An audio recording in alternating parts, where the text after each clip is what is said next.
प्रयागराज के अंदर इस वक्त महाकुंभ के अंदर पूरा योगी कैबिनेट वहां पर मौजूद है। मीटिंग के बाद वहां पर पूरे योगी कैबिनेट ने आस्था की डुबकी लगाई है। इसके अलावा ये तस्वीर आप देख सकते हैं, एक वो तस्वीर जिसमें पूरा योगी कैबिनेट संगम के अंदर पवित्र डुबकी भी लगाता हुआ नजर आ रहा है, तो दूसरी तरफ स्नान करने के बाद यहाँ पर पूजा की जा रही है। विधि विधान के साथ यहाँ पर पूजा की जा रही है। तो ये दो तस्वीरें आप प्रयागराज से सीधे देख पा रहे हैं। एक वो तस्वीर जिसमें गंगा के अंदर पवित्र डुबकी लगाई ना केवल मुख्यमंत्री योगी आदित्यनाथ ने बल्कि तमाम मंत्रियों ने, और दूसरी तस्वीर आप देख सकते हैं, इस वक्त मुख्यमंत्री योगी आदित्यनाथ और तमाम मंत्री इस वक्त पूजा कर रहे हैं स्नान के बाद विधि विधान के साथ। तो इस वक्त महाकुंभ के अंदर पूरी योगी सरकार मौजूद है। वहां पर एक महत्वपूर्ण मीटिंग भी की गई जिसमें प्रदेश के अंदर किस तरीके से आगे विकास का रोड मैप रहेगा उसको लेकर यहां पर चर्चा की गई। कई महत्वपूर्ण फैसलों पर मोहर लगाई गई और उसके बाद पवित्र डुबकी यहां पर संगम के अंदर लगाई गई और अब पूजा चल रही है विधि विधान के साथ। यहां पर दोनों डेप्यूटी सीएम मुख्यमंत्री योगी आदित्यनाथ और तमाम मंत्री मौजूद है।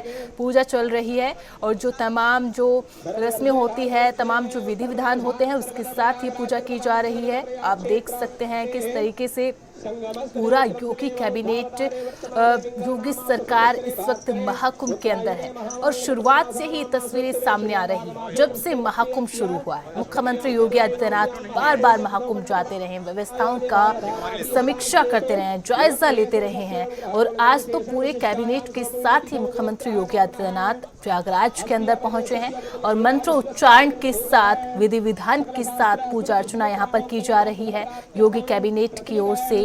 और उससे पहले पवित्र स्नान किया गया, संगम में आस्था की डुबकी लगाई गई और एक संदेश भी इसके जरिए न केवल देश में बल्कि पूरी दुनिया में देने की कोशिश की गई। 144 साल बाद जो शुभ संयोग बना है और जो पूर्ण महाकुंभ अब की बार आया है 12 साल के बाद, उसको किस तरह से भव्य, दिव्य, अलौकिक बनाने के तमाम प्रयास यहाँ पर योगी सरकार की ओर से किए गए हैं। किस तरीके की व्यवस्थाएं, किस तरीके के इंतजाम, सुरक्षा के इंतजाम इस वक्त प्रयागराज के अंदर किए गए हैं, इसकी झलक भी पूरी दुनिया देख रही है।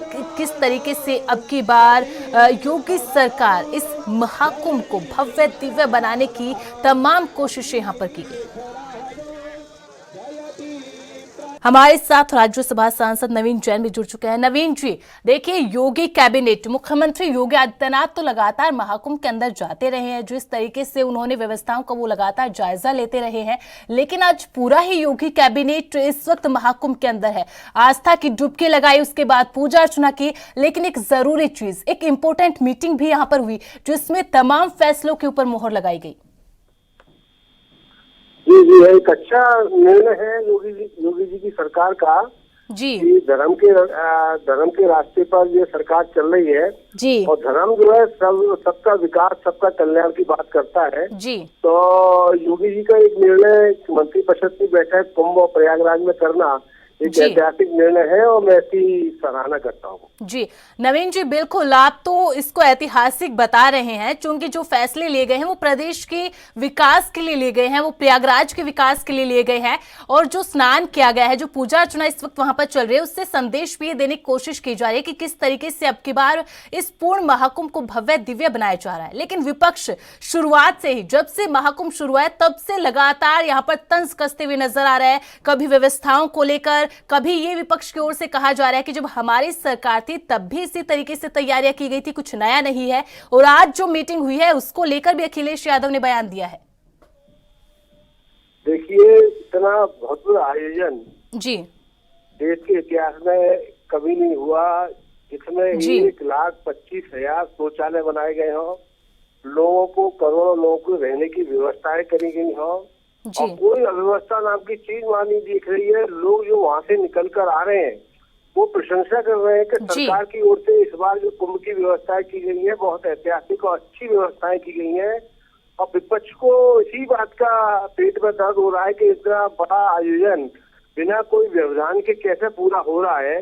तो उसमें वो कमियां ढूंढने का काम कर रहे हैं। मेरा उनको सलाह है कि वो गंगा में जाएं, प्रयागराज जाएं और डुबकी लगाएं और जिससे उनको सद्बुद्धि आ सके। जी बिल्कुल नवीन जी, और आपने जो जिक्र किया है श्रद्धालुओं का, उनकी भी तस्वीरें सामने आ रही है जो वो बता रहे हैं कि किस तरीके से यहाँ की व्यवस्थाएं है और कितना खुशी उनको यहाँ पर महाकुंभ के अंदर आकर मिल रही है। और मुख्यमंत्री ने जो तैयारियां अब की बार करवाई थी, जो योगी सरकार ने करवाई थी, वो भी लगातार देखने को मिल रही है। क्योंकि 2 दिन पहले जो आग लगी थी गोरखपुर प्रेस टेंट के पास, उसके बाद मुख्यमंत्री वहीं पर मौजूद थे। वो तुरंत जाते हैं, जायजा लेते हैं, और जितनी बड़ी संख्या इस वक्त श्रद्धालुओं को यहाँ पर देखने को मिल रही है, उस संख्या को लेकर, उस आंकड़ों को लेकर भी विपक्ष लगातार यहाँ पर सवाल उठा रहा है। जी जी जी तो यही है कि इस बार जो है माननीय मुख्यमंत्री स्वयं उसका व्यवस्थाओं का नेतृत्व कर रहे हैं, व्यवस्थाओं की देखरेख कर रहे हैं। उनके नेतृत्व में पूरा मंत्री परिषद और अधिकारियों की एक बड़ी टीम जी कहीं कोई दिक्कत परेशानी किसी को ना हो उस व्यवस्था को लगा रहे हैं। और उन लोगों के समय पर और मोहम्मद आजम खां व्यवस्थाओं को देखते थे, तो अव्यवस्था होना स्वाभाविक है।